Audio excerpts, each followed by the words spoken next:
మరణిస్తే నా ఫ్రెండ్కి రావాల్సిన 50 కోట్ల ఇన్సూరెన్స్ పోగొట్టి నా ఫ్రెండ్ కోర్టు నువ్వు ప్రవీణ్ పగడాల కుటుంబం దగ్గరికి వెళ్ళి కాళ్ళ మీద కూడా క్షమాపణ చెప్పి దేవుడి యొక్క మహాకృపలో మీ అందరికీ కూడా ఈ వీడియోకి స్వాగతం పలుకుతున్నాను. అభినయ్ దర్శన్ అలాగే జాన్ పాల్ గారు ఒక లైవ్ వీడియోని చూశాను. అందులో వాళ్ళు మాట్లాడుకుంటున్న ప్రతి మాట కూడా కొంత ఇబ్బందికరంగా ఉంది.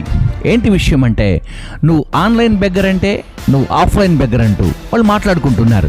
సహోదరులు ఇలా ఎందుకు మాట్లాడుకుంటున్నారని నేను ఆ వీడియోను చూసినప్పుడు కొన్ని విషయాల్లో స్పష్టత వచ్చింది, కొన్ని విషయాల్లో అనుమానాలు ఉన్నాయి.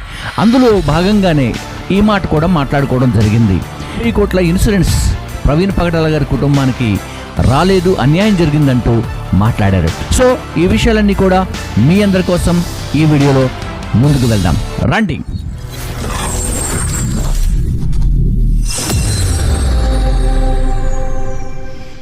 రైట్, దేవుని యొక్క మహాకృపలో మీ అందరికీ కూడా ఈ వీడియోకి స్వాగతం పలుకుతున్నాను. నేను చూసినటువంటి ఆ లైవ్ వీడియోలో మరి హోస్ట్గా ఉండి జాన్ పాల్ గారు నడిపిస్తున్నారు. ఆ లైవ్లో కొంతమంది సహోదరులు కూడా ఉన్నారు మేబీ, కానీ ఇక్కడ అభినయ్ దర్శన్ మాట్లాడటం వరకే నేను చూశాను. ఆ తర్వాత కొంతమంది మాట్లాడుతున్నటువంటి విషయాలను నేను వినలేదు, కానీ అక్కడ చూడటం జరిగింది. కాబట్టి ఈ సమయంలో మరి వాళ్ళు ఏం మాట్లాడుకున్నారు అనే విషయాన్ని నేను స్పష్టత తీసుకొస్తాను. ముందుగా జాన్ పాల్ గారు మాట్లాడుతున్నప్పుడు కొంత ఇబ్బందికరమైనటువంటి మాటలు ఏంటంటే, హే హే అని మాట్లాడటము, ఆ తర్వాత ఆగు ఆగు అని మాట్లాడటము. సో ఈ విషయాలన్నీ కూడా కొంత ఇబ్బందికరంగా ఉన్నాయి.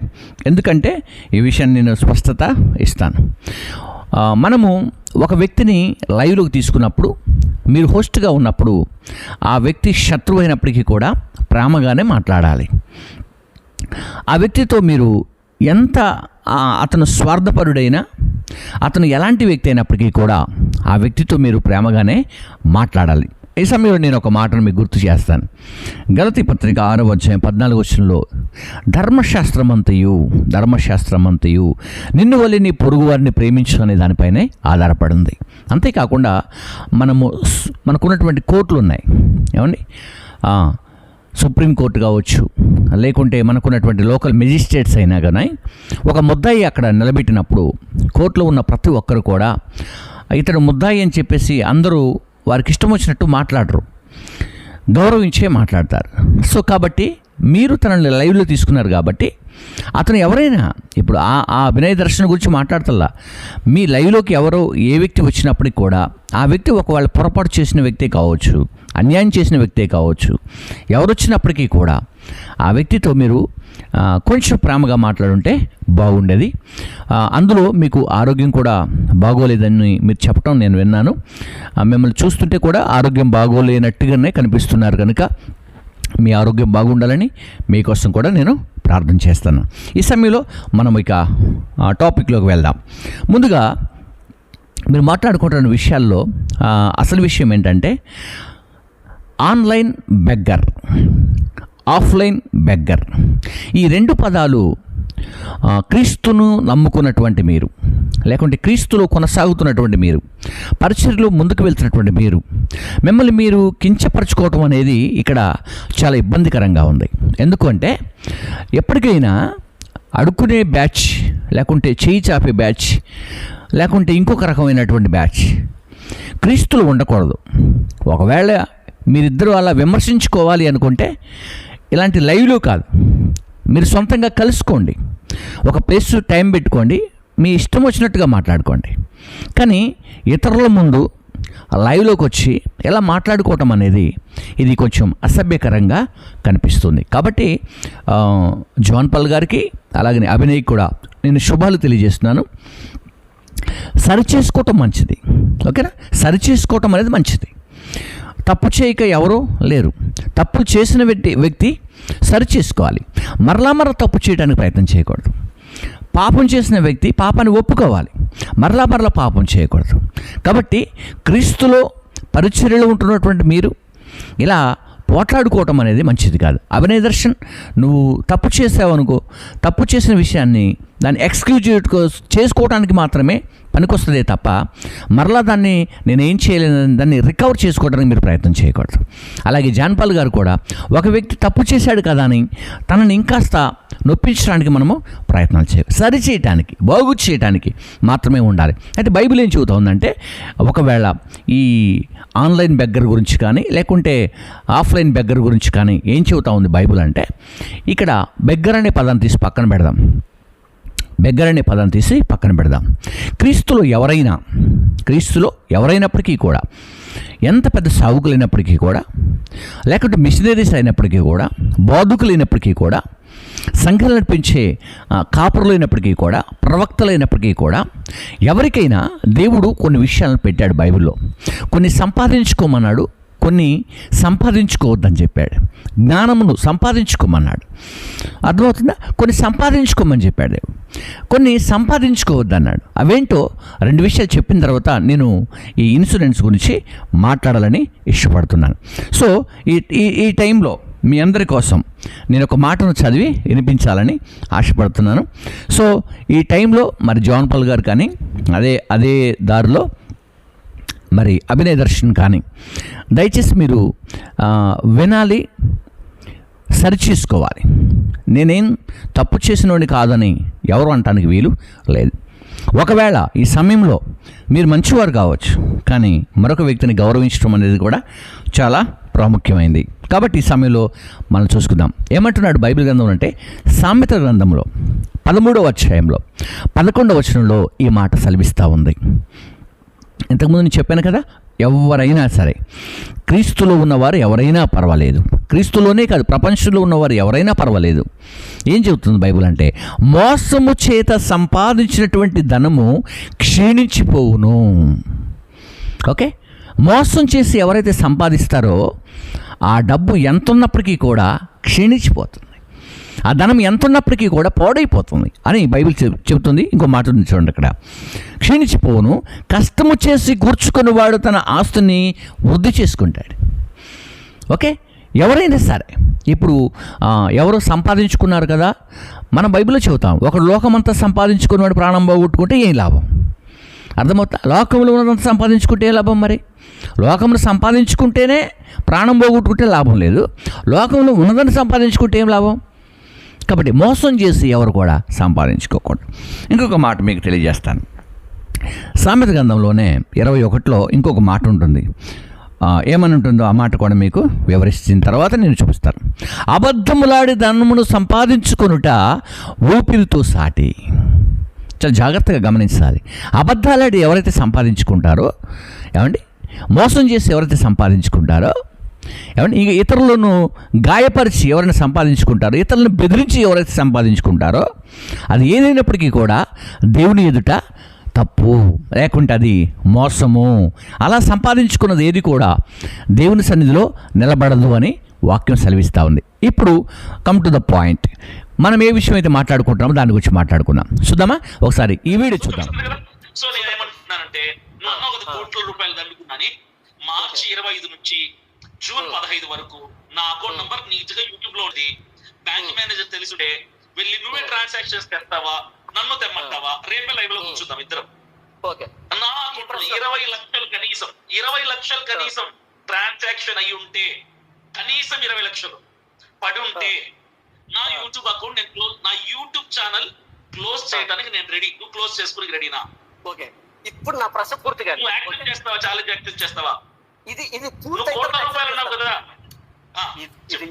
పూర్తయిన తర్వాత నేను యాక్సెప్ట్ చేస్తాను. ఓకే, అందుకే అన్నాను నేను క్వాలిఫికేషన్ అంటే ఎందుకు అడిగాను అంటే, సంగతి పూర్తిగా వెనకముందు ప్రత్యుత్తరం ఇచ్చేవాడు తన మూడొందల కనపడి సిగ్గులు ఉంటాడని సామెతలు ఉంది కదా. First listen. ఓకే, పూర్తిగా అక్కడ ఏంటంటే నేనేం చెప్తున్నాను అంటే, నా ఫ్రెండ్ మరణిస్తే నా ఫ్రెండ్కి రావాల్సిన 50 కోట్ల ఇన్సూరెన్స్ పోగొట్టి నా ఫ్రెండ్ ఫోటో వేసుకొని పొద్దున సాయంకాలం అంతా గూగుల్ పే, ఫోన్ పే వేసుకొని అడుక్కు తింటున్నావు కదా. సో నా ఫ్రెండ్ పేరు మీద కోట్ల రూపాయలు దండావన్నది నా ఆరోపణ. ఈ ఆరోపణని ప్రూవ్ చేయాల్సిన బాధ్యత నీ మీద ఉంటుంది. ఎందుకంటే ఇది మీ మినిస్ట్రీకి సంబంధించింది కాదు, టోటల్ క్రిస్టియానికి సంబంధించి తట్టు నా ఫ్రెండ్ సంబంధించి. రైట్, చూసారు కదా ఇక్కడ అంటే 50 కోట్ల ఇన్సూరెన్స్ ప్రవీణ్ పగడాల కుటుంబం దగ్గరికి వెళ్ళి కాళ్ళ మీద పడి క్షమాపణ చెప్పి దేవుడికి క్షమాపణ అడిగితే కానీ క్షమించబడవు.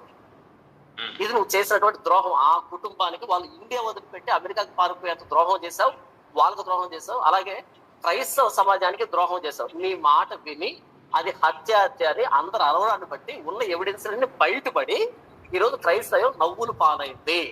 ఇప్పుడు మీరు అనవసరంగా నువ్వు కానీ మిగతా మీ బ్యాచ్ అందరు కలిసి బయట హైందువులు ఎప్పుడైతే టార్గెట్ చేయడం స్టార్ట్ చేస్తారో, వాళ్ళు చంపారు వీళ్ళు చంపారు అని కుక్కలాగా మొరిగారో, వాళ్ళందరూ కలిసి స్టింగ్ ఆపరేషన్ చేసి ఇప్పుడు నిన్ను బయటికి లాగడం జరిగింది. నీతో పాటు మిగతా వాళ్ళు కూడా బయటికి లాగడం జరిగింది.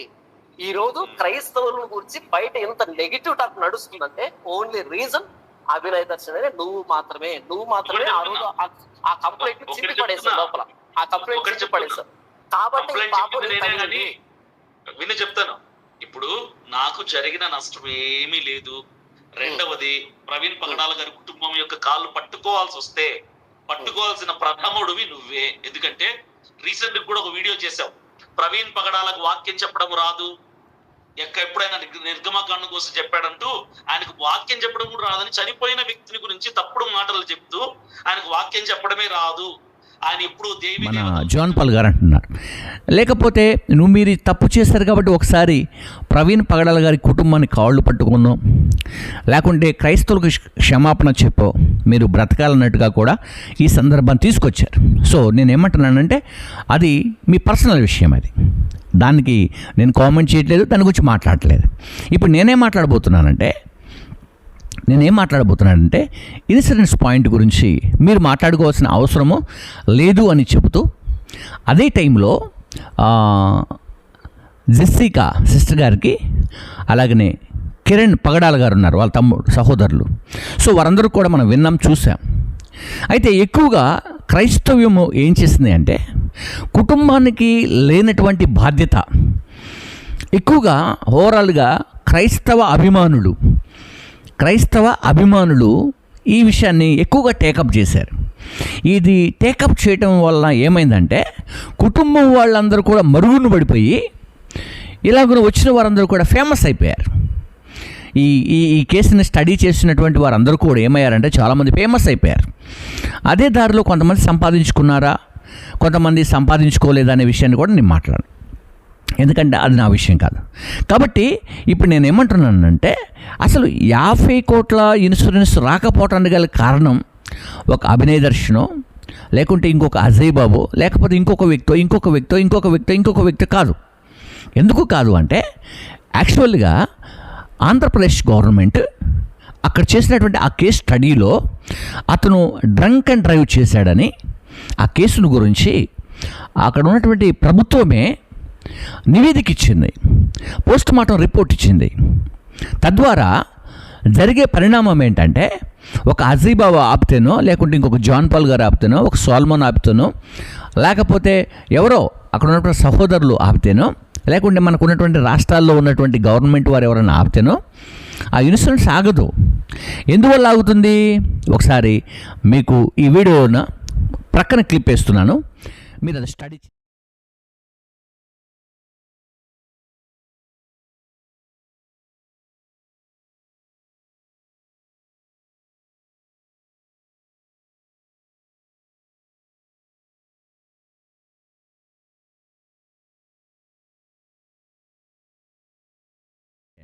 ఓకేనా, స్టార్ట్ చేయండి.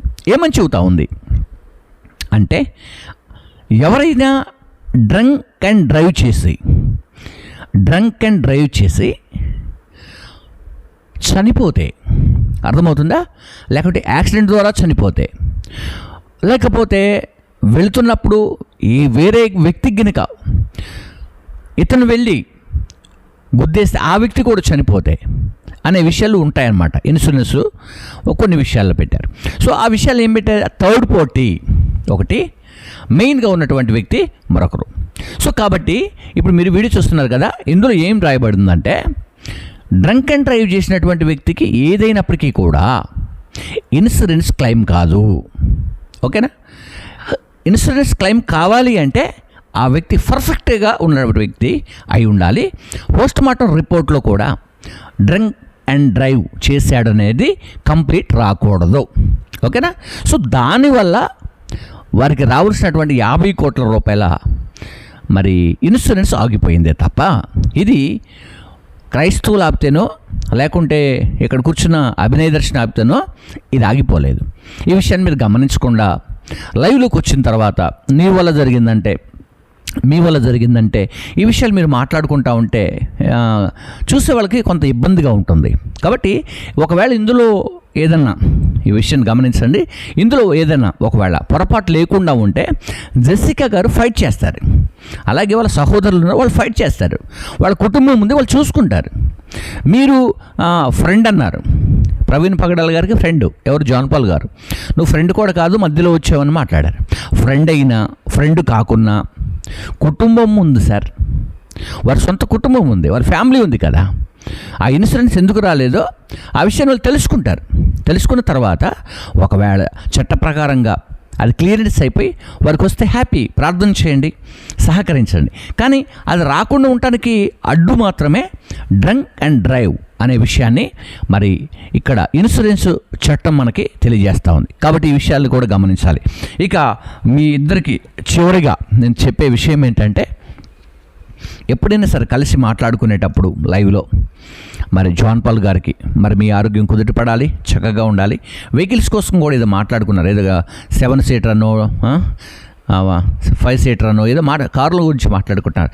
కార్లు ఏమన్నా సార్, ఈ రోజుల్లో చాలామంది యూజ్ చేస్తున్నారు. దేవుని కృప ఉంటే ఎవరైనా ఇవ్వగలరు, ప్రేరేపణ కలిగిన వారు ఎవరైనా కొనించగలరు. కార్ల గురించి ఎందుకండి లైవ్లో కూడా డిస్కషన్ చేసేది, ఆ తర్వాత డబ్బుల గురించి డిస్కషన్స్ ఇవి కాదు కదా. మీరు పరిచర్య చేయండి, పరిచర్య వైపు పరిగెత్తండి, పరిచర్యని చూస్తూ ముందుకు వెళ్ళండి. అంతేకాకుండా ఎదురుగా కనిపించే ఒక వ్యక్తిని ప్రేమించినటువంటి వాడు కనిపించిన దేవుని ఏమి ప్రేమిస్తాడని కూడా బైబిల్ మనకు బోధిస్తూ ఉంది. సహోదరులుగా ఉన్నటువంటి జాన్ పాల్ గారికి నేను హృదయపూర్వకమైన శుభాలు తెలియజేస్తూ, సార్ మీరు ఎవరినైనా సరే కోపపడను కానీ పాపం చేయొద్దని బైబిల్ చెబుతుంది. కాబట్టి కోపం వేరు, కాబట్టి ప్రేమ కలిగిన కోపం వేరు. కాబట్టి మీరు కోపడితే మంచిగదే, కానీ ఇలాంటి టైంలో అలాగన చిన్నగా మాట్లాడుతూ కొంచెం మీ హెల్త్ బాగోలేకుంటే మీ హెల్త్ కొరకు ప్రార్థన చేస్తాం, అంతేకాని మీరు ఇలా పోట్లాడుకోవడం మంచిది కాదు. ఒకవేళ మీకు ఏదైనా అలాంటి డిస్కషన్స్ ఏదైనా ఉంటే డైరెక్ట్గా వెళ్ళి కలుసుకోండి, కూర్చోండి, మాట్లాడుకోండి, తప్పేముంది. ఎవరైనా సరే ఆ సీట్లోకి ఎవరినైతే మీరు తీసుకుంటారో, నేను ఇప్పుడు అభినయ్ గురించి అని మాట్లాడతా, రేపు మీరు లైవ్లోకి ఎవరిని తీసుకున్నప్పటికీ కూడా మీరు కోపడుతూ అలాగనా హోస్ట్గా ఉండకూడదని నేను ప్రేమపూర్వకంగా మీకు జ్ఞాపకం చేస్తూ నా మాటలు ముగిస్తున్నాను. మరి ప్రాముఖ్యంగా ఈ సమయంలో జాన్ పాల్ సహోదరుడికి మీరు చేస్తున్న పరిచర్య, మరి మీ ఆరోగ్యము, మీకు ఇవ్వబడిన సంఘం క్షేమకరంగా ఉండాలని నేను కోరుకుంటాను. గాడ్ బ్లెస్ యూ, శుభాలు కలుగును గాక. అలాగే అభినయ్ దర్శన్, నీలో ఇంకా మార్పు రావాలి, అంతేకాకుండా మార్పు చెంది ప్రతి విషయంలో కూడా దేవుని యొక్క కృపలో మీరు కూడా వర్ధిల్లాలి. అయితే మీరు కనుక మోసం చేసి సంపాదించినట్లయితే, మోసపూరితమైనటువంటి బ్రతుకు ఇంకా మీ దగ్గర ఉంచుకున్నట్లయితే అది క్షేమకరమైనది కాదు. ఫైనల్గా నేను ఒక సావుకునిగా ఒక విషయాన్ని గుర్తు చేస్తాను. మీకు ఫస్ట్ వైఫ్ ఉన్నప్పుడు ఆమెకి ఇంకా డైవర్స్ పరిత్యాగ పత్రిక, విడాకుల చట్టం మనకు ఉంది. కాబట్టి మీరు ఇవ్వలేదన్నట్టుగా కూడా అక్కడక్కడ వార్తలు వస్తున్నాయి. ఒకవేళ ఆ న్యూస్ నిజమా కాదనేది నాకైతే తెలియదు, వాస్తవంగా వస్తున్నాయి, వింటున్నాను నేను. బట్ ఒకవేళ అదేదన్నా ఉంటే మీరు దయచేసి ఆమెకు డైవర్స్ ఇవ్వాలి. ఇచ్చిన తర్వాతనే ఇంకొకరిని పెళ్లి చేసుకొని బైబిల్ తెలియజేస్తాను. మంచిదే, పెళ్లి చేసుకుంటే మంచిదే, ఒంటరిగా ఉండకూడదు. కానీ అటు ఆ పని చేసి ఇటు ఈ పని చేయమని కూడా బైబిల్ తెలియజేస్తాను. మీరు ఆలోచన చేసి ఈ పనిని కూడా ముగిస్తారని, త్వరలో ఈ విషయాన్ని కూడా ఏదైనా ఒక సందర్భంలో తెలియజేస్తారని కోరుకుంటూ అభినయ్కి కూడా శుభాలు తెలియజేస్తూ మే గాడ్ బ్లెస్ యూ, అందరికీ కూడా శుభాలు కలుగును. ఇప్పటివరకు ఈ వీడియోని వీక్షించిన మీ అందరికీ కూడా శుభాలు తెలియజేస్తున్నాను. ఈ వీడియో ద్వారా ఎవరైనా గాయపరచబడితే, బాధపడితే మీరందరూ కూడా సరి చేసుకోవడానికి మాత్రమే కూడా మరొకసారి మీకు గుర్తు చేస్తూ మే గాడ్ బ్లెస్ యూ, అందరికీ కూడా శుభాలు కలుగును. ఆమేన్.